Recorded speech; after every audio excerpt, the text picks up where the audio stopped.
पहले कहते हैं 7 युद्ध और 24 घंटे बाद यानी रात के बाद जब सुबह जागते हैं तो कह रहे हैं 8 युद्ध हो गए, पता नहीं कैसे। खैर, सवाल यही बना हुआ है कि अमेरिकी सैनिक क्या ज़मीन पर उतरने वाले हैं, नहीं उतरने वाले। इसी को लेकर यूएस मिलिट्री की जो सबसे घातक यूनिट हैं वो लगातार मूव कर रही हैं। तो वो कहाँ मूव कर रही हैं? आज दरअसल उम्मीद थी कि ट्रंप कुछ नया बोलेंगे, लेकिन वही तमाम पुरानी बातें उन्होंने की हैं। प्राइम टाइम भाषण वो इसे कह रहे थे। इसमें उन्होंने ईरान के साथ लड़ाई पूरी होने वाली है, रणनीति, लड़ाई को बढ़ाना, लड़ाई के अंत, इसको लेकर ज़रूरी सवालों के कोई जवाब नहीं दिए हैं। अमेरिकी मीडिया ने ईरान को लेकर ट्रंप की रणनीति पर गहरी निराशा भी व्यक्त की है। दरअसल मैं इसमें वही रिपोर्ट्स देख पा रहा हूँ कि न्यूयॉर्क टाइम्स क्या कह रहा है, वॉशिंगटन पोस्ट क्या कह रहे हैं। अमेरिकी मीडिया के मुताबिक कोई साफ बात उन्होंने नहीं कही है। ईरान पर ज़मीनी स्तर पर अमेरिका के सैनिक जाएंगे, नहीं जाएंगे, साथ उनका सब छोड़ ही चुके हैं। कनाडा मना कर चुका है, फ्रांस, इटली सभी मना कर रहे हैं। कुछ तो कह रहे हैं हमारे यहाँ से हवाई जहाज मत उड़ाओ, और इजराइल कह रहा है हम ज़मीन पे जाके लड़ेंगे नहीं। उसको लेकर मैंने कई वीडियोज़ में आपको बताया। तो दरअसल होने क्या वाला है, कोई डिप्लोमेटिक रास्ता उनके पास है इससे निकलने का, कोई डायलॉग वाला रास्ता है। अब उनके डायलॉग वाले रास्ते पर भी भरोसा नहीं है। जानकार कहते हैं डायलॉग करते करते अटैक कर देते हैं। तो वो है क्या, ये क्लियर नहीं हो रहा है। ये लड़ाई 2 से 3 हफ्ते चल सकती है। अच्छा, 1 महीने, दूसरे महीने में लड़ाई एंटर कर गई है। 28 फरवरी के बाद दूसरे महीने में ये लड़ाई एंटर कर गई है। हर बार ये कहा गया कि 90% ईरान की क्षमता को नष्ट कर दिया गया। कहाँ किया गया? ताबड़तोड़ हमले कर रहा है ईरान। खैर, रणनीतिक होर्मुज स्ट्रेट का उन्होंने जिक्र किया। दूसरे देशों को, खासकर जो मिडिल ईस्ट के तेल पर निर्भर है, इससे फिर से खोलने के लिए आगे आना चाहिए। लड़ाई खत्म होने के बाद पानी का रास्ता अपने आप खुल जाएगा। सवाल वही जस कि जमीन पर कब उतार रहे हो सेना गुरु? जमीन पर कब सेनाएं उतरेंगी? न्यूयॉर्क टाइम्स क्या कह रहा है? ट्रंप ने इस इलाके में सैन्य ऑपरेशन के मिले जुले नेचर के बावजूद इजराइल समेत खास साथियों की भूमिका के बारे में विस्तार से नहीं बताया। इतना ही नहीं, उन्होंने नेटो साझेदारों के साथ सहयोग पर बात की, जबकि रिपोर्ट्स में गठबंधन के समर्थन को लेकर पहले तनाव के संकेत मिले थे। ये कौन कह रहा है? ये न्यूयॉर्क टाइम्स कह रहा है। बार बार ये कहा जा रहा है कि ग्राउंड बूटिंग कब होगी, यानी जमीन पर सेनाएं कब उतरेंगी। इसको लेकर कोई बात नहीं की। मिडिल ईस्ट में अमेरिका की 82वीं जो एयरबोर्न डिवीज़न है, उसके 3500 से 4000 जवानों के मूवमेंट की बात आई थी। वो ऑपरेशन के लिए जाने वाले हैं। ट्रंप ने इसका जिक्र तक नहीं किया। वे पहले ग्राउंड बूटिंग की बात कर चुके हैं, लेकिन समय नहीं बता रहे हैं। वो कह रहे हैं कि ईरान को पाषाण काल में भेज देंगे, ये उन्होंने बोला। कैसे भेज दोगे, इस बारे में कुछ नहीं बताया। जाहिर तौर पर हो सकता है भाई युद्ध की रणनीति ना बताई जाती हो, ये भी एक वजह हो सकती है। द वॉशिंगटन पोस्ट क्या कह रहा है? ईरान के राजनीतिक भविष्य को लेकर ट्रंप ने कहा कि सत्ता परिवर्तन अमेरिका का मकसद नहीं था। लो, तख्ता पलट को लोग रेजीम चेंज करना बोलते हैं, रेजीम चेंज करना वहां की। अब कह रहे हैं कि हमारा वो मकसद ही नहीं था।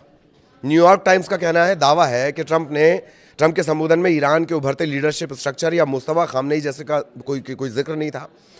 और ईरान के वरिष्ठ अधिकारियों की मौत के बाद मुस्तफा को एक खास पावर सेंटर के तौर पर वहां पर पहचाना गया है। इनका कोई जिक्र नहीं कर रहे हैं। वो बहुत पहले उन्होंने जिक्र किया था कि पता नहीं कहां है। ट्रंप ने इस बारे में भी कुछ नहीं कहा कि क्या अमेरिका ईरान के न्यूक्लियर मटेरियल को सुरक्षित करने की कोशिश करेगा, जबकि विश्लेषण ये कह रहा है, न्यूयॉर्क टाइम्स का विश्लेषण ये कह रहा है, विशेषज्ञ ये कह रहे हैं कि जमीन के नीचे दबे संवर्धित एनरिच यूरेनियम को निकालने के लिए रिस्की ग्राउंड ऑपरेशन करने होंगे। ये मीडिया क्या क्या कह रहा है वो मैंने आपको मीडिया के हवाले से बताया। अब आपने कहा कि ईरान की जो क्षमता है वो कम है, खत्म हो गई है।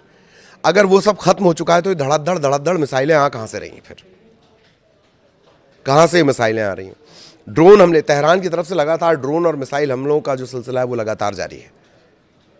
और ये दावा एक बार नहीं, 2 बार नहीं, कई बार किया जा चुका कि हमने 90% उनकी क्षमता को ख़त्म कर दिया, हमने उनकी नेवल आर्मी ख़त्म कर दी है, हमने उनके जो मिसाइल की क्षमता है वो ख़त्म कर दी। लेकिन मिसाइलें गिरने में कहीं कोई कमी नहीं है। अब तो और ईरान ने कह दिया, टेक कंपनियों पर हमले की बात कर दी थी कि भैया ये टेक कंपनियां देख लो जो अमेरिका से जुड़ी हुई हैं, अमेरिका बेस्ड हैं।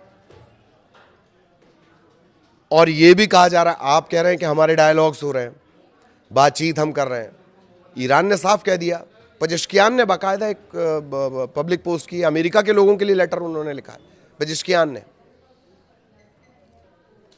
और पेजेश्कियान उस लेटर में जिक्र कर रहे हैं कि हमने कभी युद्ध नहीं छेड़ा, हमने कभी अपनी तरफ से पहल नहीं की, इस आक्रामकता को हम बार बार भुगत रहे हैं।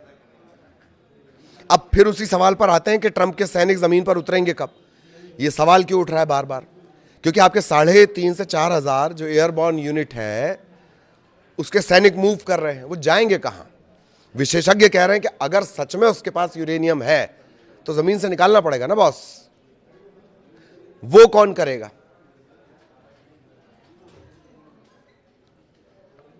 इजराइल इनकार कर चुका है कि हम जमीन पर कोई मदद नहीं कर पाएंगे। मिसाइल उसाइल दागने तक सब ठीक है मामला, हम जमीन पर मदद नहीं कर पाएंगे, उसने साफ इनकार कर दिया है। और बाकी चाइना ने तो रिस्पॉन्ड तक नहीं किया था। फ्रांस, इटली, स्पेन, इनके किस तरह के रिएक्शन आ रहे हैं वो आपने देखा ही। हवाई जहाज नहीं उड़ने दिया जा रहा है। इन तमाम परिस्थितियों के बीच आप अगर कह रहे हैं कि भैया हम पाषाण युग में लेकर चले जाएंगे, उसकी क्या प्लानिंग है? मीडिया ये जानना चाह रहा है। ठीक है, पूरी प्लानिंग मत बताइए, पर मीडिया के सवालों का तो जवाब दीजिए। मीडिया के सवालों का भी जवाब नहीं दिया गया। आज जो ट्रंप का साफ तौर पर उन्होंने ये भी नहीं कहा है, वो कह रहे हैं कि कुछ एक हफ्तों में ये हो जाएगा, युद्ध बंद हो जाएगा। कैसे बंद हो जाएगा? क्योंकि यही बात तो आप कहते थे कि ईरान की तो हमने मिसाइल क्षमता नष्ट कर दी है, वो तो मिसाइल मारे जा रहा है। तो यही सबसे बड़ा सवाल बना हुआ है। कोशिश करेंगे इसका जवाब मिले, और जवाब मिलता है तो जरूर आप तक पहुंचाएंगे। नमस्कार।